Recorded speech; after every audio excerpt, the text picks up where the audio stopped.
Hey guys, how are you doing? So today I thought I would do another motivational moment, and I want you guys to know I'm very, it sounds really bad, but I'm very emotionally driven, and I talk and I do my videos a lot from how I'm feeling at that point in time, and it just comes in my head and I'm like, I've got to record this, I've got to film this. I really wanted to talk today about dealing with disappointment.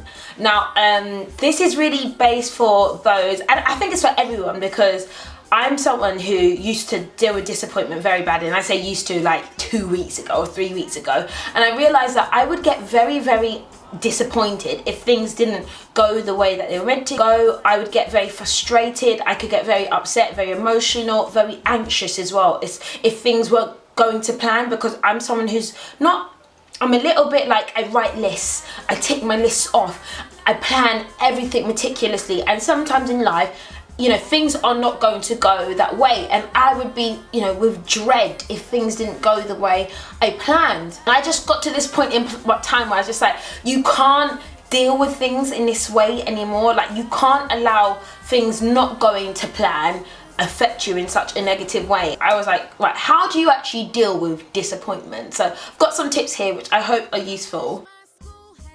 So number one, I think you need to have your moment. There's going to be that moment where you're going to want to scream. You're going to want to scream, you're going to be frustrated, you might want to cry. Have your moment there and accept, right, this is what has happened. This is what I wanted and this is what I got. There's lots of people who repress that moment. Just have that moment. Don't let it extend, but have that scream if that's what you really need to do.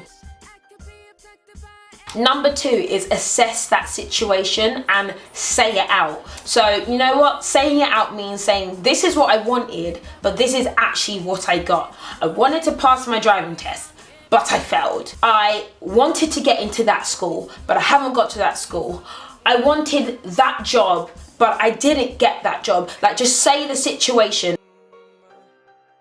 Sometimes I've been the kind of person where I think of the worst case scenario every time. I can't think, oh well, maybe it'll be okay. I would be like, this is devastating and this is the worst thing that could ever happen. If I didn't get a job, it would be like, I'm never ever gonna have a job.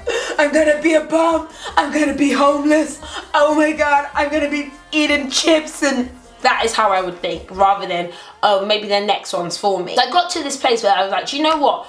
Rather than you only focusing on the negative, and indulge yourself for a moment, Patricia.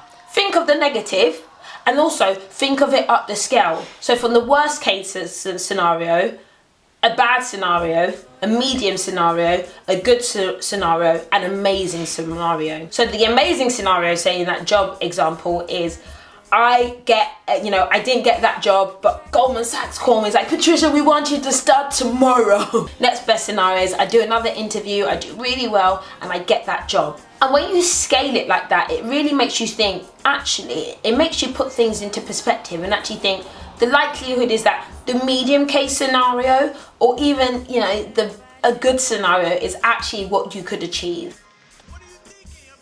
So the next thing is, I say, take a deep breath and make a choice. Decide what scenario you're actually going to allow to be your destiny. Are you going to allow the worst case scenario and sit into a pit of despair and worry and frustration that isn't going to get you anywhere? Or are you going to stand up and just say, you know what, maybe I'm going to just try for the medium scenario, or do you know what, I'm going to wait for the best scenario to happen. But you need to decide there and then, what is it that you're going to do? So once you've made that decision, it's time to pick yourself up and it's time to make the move. If you've determined the outcomes, may say there's 5 outcomes, you pick outcome number 3 or number 4, work for it. Know that it's going to take your action and it's going to take you standing up to actually get that outcome, and it will definitely happen. You need to recognize that disappointment is going to happen again. And that was the key thing that I've learned, is that in life, disappointments happen. Things will go wrong. Not everything's going to go as you planned. Sometimes that list you wrote, throw it in the air and say goodbye list, because that is just how life goes. I would finally say, enjoy the process. That is life. And you don't realize that actually when you've been down and those disappointments have actually set you up for something better, something that improves your life, something that even if it doesn't improve your life, it's something that propels you to better.